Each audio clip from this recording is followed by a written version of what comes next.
경우도 많습니다. 그러니까 어떻게 보면 두 아이 모두 정말 부모의 사랑을 독차지하고 싶은 너무나 단순한 욕구 때문에 그러는 그렇죠. 건데 네. 뭐 상황이 그렇게 도와주지 않다 보니까 우리 아이들도 참 안쓰럽다는 생각이 듭니다. 자, 여기서 오늘 사연을 주신 5살 유나 그리고 3살 예나네 집으로 함께 가보도록 하죠. 예나가요. 만든 걸로 부셨어요. 그리고 예나가 때리고 그래서요. 5살 유나. 유나를 괴롭히는 예나는 누굴까?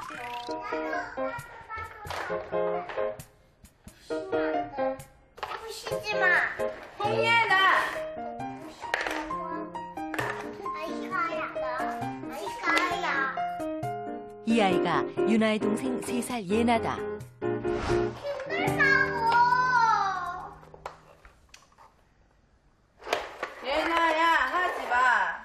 하지 마. 너 저리 가, 너는. 너 하지 마. 부실 거면 하지 마. 엄마가 유나의 편에 서는 이유는 뭘까? 첫째는 조금 활발한 편인데도 이렇게 예민하고 아기 때는 막 그 또래 친구들 보면 막 때리고 그랬거든요, 먼저. 근데 지금은 누가 때려도 하지 마라고도 말 안 하고 그냥 이렇게 울지도 않고 이렇게 가만히 있더라고요. 근데 둘째는 친구가 막 때리면 얘는 때리지도 않고 또 가만히 있는데 지연이는 때리거나 막 이렇게 괴롭히고 뭐든지 그러니까 따라다니면서 다 못하게 그리고 일부러 이렇게 딱 부시면서 저를 한번 이렇게 딱 쳐다봐요. 그러면서 이렇게 씩 웃어요. 화가 나면 울어요. 침대방에서 화나면 화나면 다 풀리고 나와요. 우와. 블럭놀이를 하는 유나. 동생 예나는 언니가 노는 걸 한시도 그냥 두고 보지 못한다. 엄마에게 조르다 결국 울음이 터진 예나. 언니도 해야지 같이 사이좋게. 너도 필요해? 근데 이거 항상 언니를 괴롭히는 건 동생 예나지만 내 편을 들어주지 않는 엄마에게 예나는 속이 상한다. 같이 해야지 라고 이야기하고 너도 하고 싶으면 하고 싶다고 이야기를 하고 네가 정말 같이 하고 싶지 않을 때는 예나야 안 돼라고 이야기하라고 해요. 첫째를 더 생각하게 되더라고요. 저도 자꾸. 그리고 왜 둘째는 자꾸 언니를 못 살게 할까? 만약에 위에가 오빠였으면 제가 그랬을까? 그리고 왜 첫째는 동생이 그렇게 해도 한번 이렇게 나쁘게 이렇게 밀치거나 한 대 이렇게 확 때리거나 그러지 못할까? 그런 게 저는 좀 힘든 것 같아요. 하루 24시간이 전쟁인 자매. 항상 동생에게 아무 말 못하는 유나와 엄마에게 보란듯이 언니를 괴롭히는 막내 예나. 이 집에도 평화가 찾아올 수 있을까? 그러게 평화를 빨리 찾아드려야 될 것 같아요. 큰아이는 늘 항상 뭔가를 뺏기고 있는 억울한 입장인 것처럼 보이기는 하는데 또 둘째 입장에서 보면 뭔가 내 거는 별로 없다 보니 애가 계속 저렇게 때를 쓰고 엄마 입장에서는 큰아이도 혼내기 그렇고 둘째도 혼내기 그렇고 네. 진짜 이러지도 저러지도 못하는. 그러니까 어머니께서 이런 걱정을 하신 거죠. 네. 예, 첫 번째 그 첫 아이가 늘 당하는 것 같으니까 더 걱정하게 되더라. 두 번째는 왜 둘째는 자꾸 언니를 못 살게 굴까? 그죠? 엄마 생각이에요. 세 번째, 네. 만약에 위에가 오빠였어도 동생이 저럴까? 오빠였으면 오빠는 맞았겠죠. 어떤 카리스마가 있으니까 딱 이럴 수도 있지 않느냐. 네. 오히려 더안 될 그리고 수도 네 있죠. 번째는 왜 첫째는 동생에게 늘 당하고 한 대도 때리지 못할까?